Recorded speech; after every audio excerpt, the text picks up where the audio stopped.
Hello everyone, I'm very happy to be here with you, even if remotely. In this talk, we'll see how to use some great feature of Postgres as a database in Django. In the database section of the Django documentation, we can read that Django attempts to support as many features as possible on all backends. However, not all database backends are alike. Django per se is a database-agnostic web framework, but unfortunately real-world projects based on it are not. Postgres has the richest feature set of any Django-supported database, and we'll see in this talk how to use some of these superpowers. Before moving on, it's important that I make this clear. Okay, it seemed clear to me, now we can move on. Seriously, I would like to underline that I'm not a database administrator. So, who am I? I'm Paolo Melchiorre and I'm the CTO of 20Tab, a Pythonic software company for which I work remotely. I'm a software engineer and a long-time Python backend developer. After using Django for a few years, I became a contributor to the project. I also use Postgres as a database for all my Django projects. And I would say it's time to create one. As usual, to create a Django project, I use the latest Python 3 stable, create and activate a virtual env, in which then install the latest stable Django. In this case, Django 3.2.4, released yesterday. Then, using the Django start project command, I create the basic files of our project. And now, let's see what it takes to add Postgres to this newly created project. I think many of you are familiar with this drawing from the Little Prince. This drawing is used as the header of the Twitter account of PsychoPG, a Postgres driver for Python. I think it represents its goal very well, Python with Postgres inside. PsychoPG is the most used and advanced Postgres driver for Python. It implements the PythonDB API 2.0 specification and it's distributed under the LGPL license. The library was released 20 years ago and over the time has been constantly improved and kept aligned with Postgres. Version 3 is currently being developed. PsychoPG is a wrapper for libpq, the Postgres C client library. To install this package on a Debian-based system, you can use the apt package manager. For other operating systems, you can read specific instructions in the documentation. For most operating systems, the quickest way to install PsychoPG is using the package available in the Python package index. And now, let's see how to use PsychoPG in Django. To use Postgres as a database in your Django project, we modify the setting, adding this PsychoPG-based database backend and the connection parameters of our Postgres database, which we may have locally or remotely. If you embrace the 12-factor methodology, you can define a database URL variable in your environment. Depending on whatever you use, Django database URL or Django configuration, your database section should look something like this. Let's now see our database in action. We'll use the example model defined in the Making Queries section of the Django documentation. For our test queries, we only use an outer model and an entry model, both containing various types of fields we can search on. We can perform basic queries like these in our models, but actually, we can run these queries using all other supported databases as well. What we are really interested in is using Postgres specific feature from Django. For this same reason, in 2014, Mark Tamlin, a Django core developer, started a crowdfunding campaign to develop a module to contain fields for a number of Postgres specific data types. The campaign was successfully and the new module was merged in Django 1.8. The module now contains Postgres-specific fields, indexes, function, extension, and so on. Over the years, important functions have been added such JSON fields, full-text search, random UUID, and operator classes. JSON fields have become usable also in the other supported database, but only from Django 3.1, released last year, 5 years after being introduced in the Postgres module. To use all the functions of the Postgres module, just add it to the installed apps list in the setting file of our project. And now let's get to know some of the features of this module better. Okay, I took this photo during the sprint day after the DjangoCon Europe 2017 in Florence.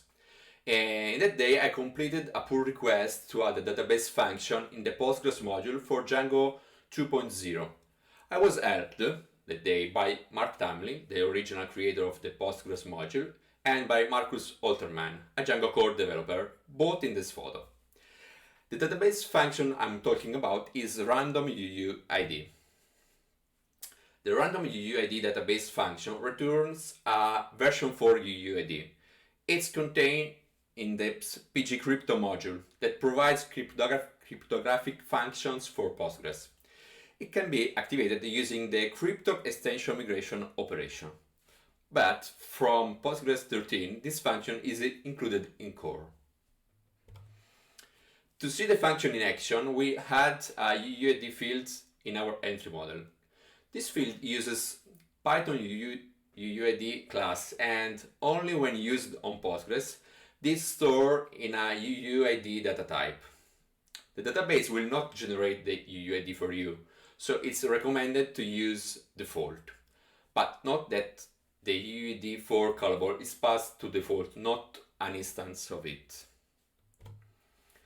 Using the random UUID function, you can update all UUID value in a model way faster than cycling over all the entries and generating a new value with the Python function. I recently used this technique to set in few seconds UUID in a nearly 1 million row table. Okay, I took this other photo during the sprint day after the EuroPython 2017 in Rimini. I promoted a working group on Django and some developers joined me. That day we started the transition of the Django project website search function from Elasticsearch to a Postgres full-text search solution. Since then, I've written an article and give more than one presentation on full-text search with Django, so I skipped the implementation details, but at the end of this talk you will find references to retrieve them. The full-text search support in the Postgres module has specific fields, expression, and function. If your Postgres version is recent enough, you can also use specific indexes, phrase searches, and web search style. Without any customization, we are able to perform a full-text search on a single field of the entry model. For example, we can search for a word in the plural form and have results in the singular form. This is a very convenient way to start using Postgres full-text search out of the box. To speed up the full-text search, we can add a search vector for the entry model and use it to create a functional G-index in the same model. The functional indexes are an addition of Django 3.2, available for all Django database backend, but G-index is only available in the Postgres backend. After that, we can search for a word using a syntax similar to the one used by search engines and have more accurate results. We can use these syntaxes using the search query with the search type attribute. Furthermore, the SQL queries will be faster thanks to the G-index. With this photo, we move virtually in the Northern Europe, more precisely in Norway. I took this photo because I really like the effect of these typical houses in the water, all similar to each other but repeated, like data in an array. The array field makes Postgres array types available in Django. They are very convenient for storing arrays of similar data without creating a new model for them. You can specify other Django model fields as a basis. Its size can be defined, or it can even be multi-dimensional. For example, we can store multiple emails in our author model by defining an emails array of email fields. We can then query our author looking for an email defined as a list. The content of the field itself is represented as an email list, and the resulting SQL code uses all Postgres-specific operator, like in this example. Unfortunately, the default array field widget in the Django admin is a simple input text with a comma-separated values. But using these Python packages, you can represent in the Django admin the values of the previously specified email fields as a multiple dynamically addable text input. I took this other photo in San Francisco. We are now virtually moving in California because the packages we are going to talk about is provided by the California Civic Data Coalition, an open source network of journalists and computer programmers for news organizations across America. Django Postgres Copy is a Python package to quickly import and export delimited data with Django support for Postgres copy command. The copy command moves data between tables and standard file system files. Copy to copies the content of tables or the results of a select query to a file. Copy from copies data from a file to a table appending the data to whatever it is in the table already. To more flexibility, Django Postgres Copy uses a temporary table that are automatically dropped at the end of the session. To benchmark Postgres Copy, we'll use a CSV file containing all the geographic names from the OpenStreetMap project. We create a new model that maps each columns contained in the CSV file into a field. We have to replace the model default manager with the one from Postgres Copy. Here we use the CSV file with all the geographical names of Italy. The file is more than 200 megabytes. To upload the CSV file, we use the appropriate query set method in which we indicate the path to the file. The loading speed is impressive, almost 1 million records in just over 3 seconds. Under the hood, Django Postgres Copy executes several SQL statements, creates a temporary table based on the content of this CSV file, upload the content of the CSV file to the temporary table in just over 2 seconds. It inserts the data of the temporary table into the table managed by the featured Django model, eventually applying transformation, and finally deletes the temporary table. To reduce disk space and transmission bandwidth, we have compressed our CSV file in gzip format, reducing the size to a fifth. We can pass our compressed file directly to Postgres Copy without having to decompress it. Loading is even done in a slightly shorter time than measured with the compressed CSV file. I want to repeat it, almost 1 million records in just over 3 seconds. We are now virtually moving in Italy with this photo that I took in a wood in Abruzzo, the region where I live. I'm showing you this photo because now we are going to talk about trees. Django L3 is a tree extension to support hierarchical tree-like data in Django models using the native Postgres extension L3. It's a simpler and faster alternative to implement materialized paths compared to more used Django packages. The package has a path field and an abstract tree model. To add tree-like hierarchy to the entry model, we add a path field inheriting from the tree model provided by Django L3. We also add a dedicated Postgres GS index on the same field to speed up queries. This is a tree representation of the example hierarchical structure that we have stored in the path field of our model. I took this example from the Postgres L3 documentation. We perform a hierarchical query to filter all the contained models of a particular path, sort the result by the tree structure, and then take all the sub-paths. The resulting SQL statement uses the L3 operator to filter the table and the gist index to speed up the operation and the sorting.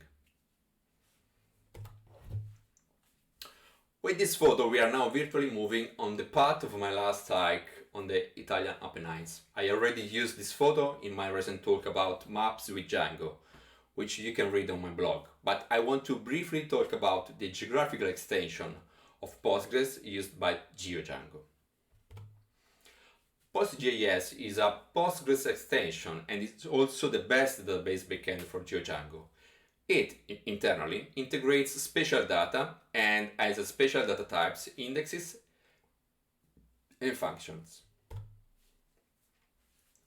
In this chart, I synthesized the compatibility table of the Geographic backends supported by GeoDjango.